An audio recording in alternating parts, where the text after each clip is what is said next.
Movie की story एक लड़के की है जिसे अपनी मिस्टीरियस गर्ल की तलाश होती है। अब कौन थी वो मिस्टीरियस गर्ल और क्यों वो उसे ढूंढ रहा था, ये सब जानने के लिए बन रहे अंत तक। मूवी की शुरुआत मूवी के मेन किरदार मैथ्यू से होती है। वो एक रात गर्ल्स हॉस्टल में पार्टी अटेंड कर वापस जा रहा होता है। तभी लिफ्ट में एक लड़की कपड़ों की टोकरी लेकर अंदर आ जाती है और टोकरी की वजह से मैथ्यू उस लड़की का चेहरा देख नहीं पाता।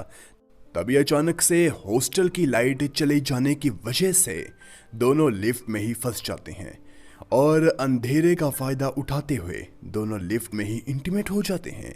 वहीं सुबह जब मैथ्यू की नींद खुलती है तब तक वो लड़की वहां से जा चुकी थी, लेकिन उसकी पैंटी लिफ्ट में ही छूट जाती है। मैथ्यू इस बारे में अपने दोस्त रोड को बताता है, जिस पर रोड उसे उस पैंटी की मैचिंग ब्रा ढूंढने का आइडिया देता है। मैथ्यू को भी यह आइडिया पसंद आता है और वो अपने सबमिशन को पूरा करने के लिए उस गर्ल्स हॉस्टल का मेंटेनेंस बॉय बन जाता है। वो लड़कियों के कमरे में जाने के लिए कई तरह के तरीके अपनाता, जैसे वो कभी उनके हॉस्टल में चूहे छोड़ देता तो कभी खिड़की की कांच तोड़ देता, कभी एसी के पाइप में गड़बड़ी तो कभी टेलीफोन लाइन में गड़बड़ी।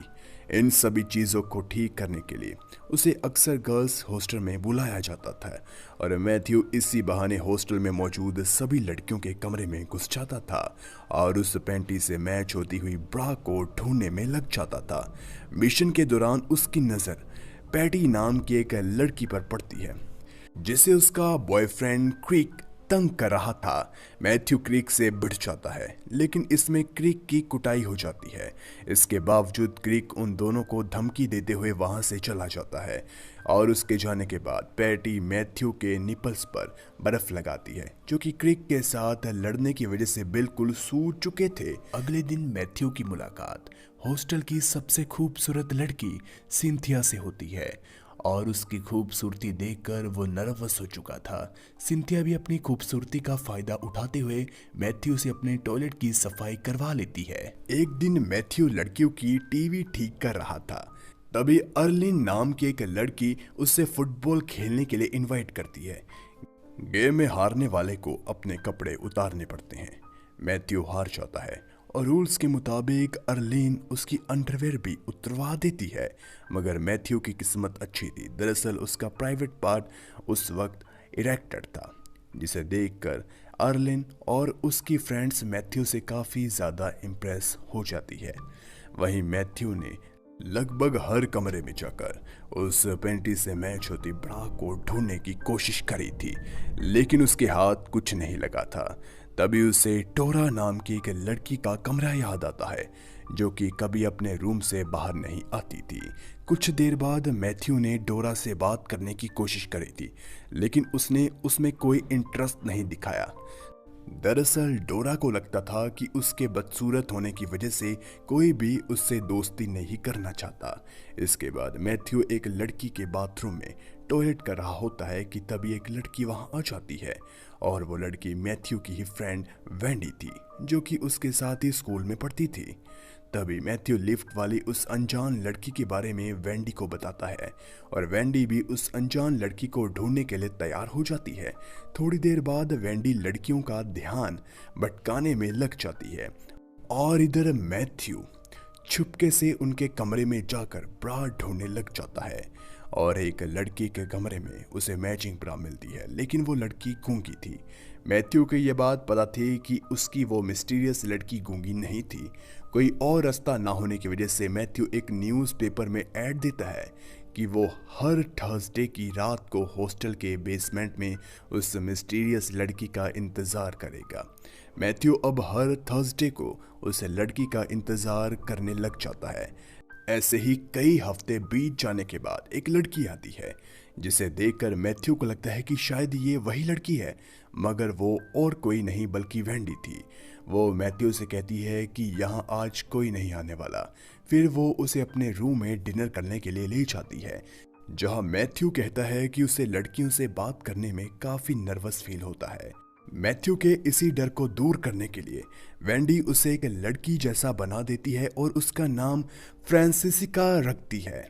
वहीं अब मैथ्यू फ्रांसिस्का बनकर सभी लड़कियों से पूछता है कि क्या तुम लिफ्ट में किसी के साथ इंटीमेट हुई हो, लेकिन किसी से भी उसे अपने सवालों का जवाब नहीं मिलता। एक रात मैथ्यू डोरा के कमरे में ब्रा ढूंढने जाता है, लेकिन कमरे में डोरा नहीं थी, इसीलिए वो उसे ढूंढने लगता है। असल में डोरा एक टेरेस पर खड़ी होकर सुसाइड करने के बारे में सोच रही थी। तभी मैथ्यू जल्दबाजी में उस टेरेस की तरफ भागता है और सीढ़ी चढ़ते वक्त वो एक आदमी से टकरा जाता है जो कि सोफा लेकर ऊपर जा रहा था। टक्कर लगने की वजह से उस आदमी के हाथ से सोफा फिसल जाता है और सीधा सिंथिया के ऊपर गिर जाता है, जो वहीं सीढ़ी पर बैठी हुई किताब पढ़ रही थी। यहाँ मैथ्यू डोरा को समझा बुझा कर सुसाइड करने से रोक लेता है। साथ ही वो उसे लड़की होने का फायदा और नुकसान गिना रहा था, जो कि उसने फ्रांसिस्का बनकर एक्सपीरियंस किया होता है। वो कहता है कि कल रात मेरा दोस्त रोड मुझे ऐसे देख रहा था जैसे मैंने कुछ पहना ही ना हो, जिस पर कहती है ये तो रोज की कहानी है। उसी रात पैटी मैथ्यू को अपने पास बुलाती है और कहती है कि मुझे पता है कि तुम मुझसे प्यार नहीं करते, जिस पर मैथ्यू पूछता है कि तुम्हें ऐसा क्यों लगता है। पैटी कहती है कि तुम मुझे उस नज़र से नहीं देखते जैसे कि एक बच्चा अपने बर्थडे गिफ्ट को देखता है। साथ ही वो कहती है कि तुम तो उस मिस्टीरियस लड़की से प्यार करते हो और मुझे भी ये बात अच्छी तरह पता है। दोनों बातें कर रहे होते हैं कि तभी पैटी का बॉयफ्रेंड क्रिक वहां आ जाता है, लेकिन दोनों क्रिक की पोनीटेल को फ्लोर से स्टेपल कर वहां से भाग जाते हैं और क्रिक खुद को छुड़ाकर उन दोनों के पीछे भागता है। और तभी पैटी के प्राइवेट पार्ट से पिन बॉल निकलकर सीढ़ी पर गिरती है, जिससे क्रिक का पैर फिसल जाता है और वो मुंह के बल नीचे गिर जाता है। कुछ देर बाद पैटी और मैथ्यू एक कमरे में जाकर इंटीमेट हो जाते हैं। मैथ्यू पैटी के बारे में रोड को बताता है।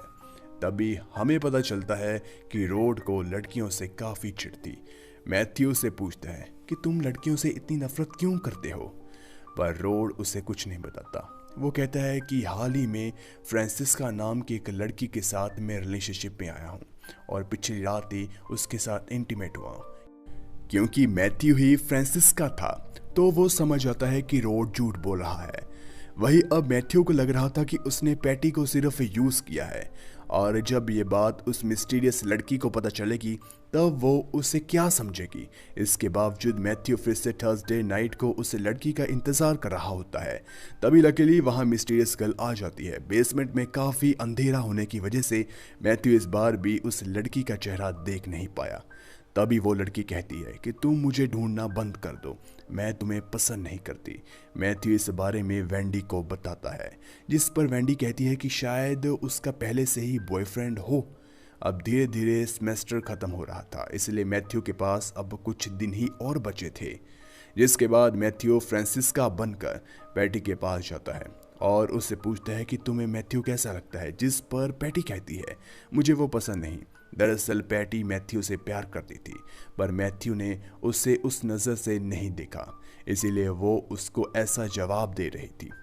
इसी बीच क्रिक वहां आकर पैटी के साथ ज़बरदस्ती करने की कोशिश करता है।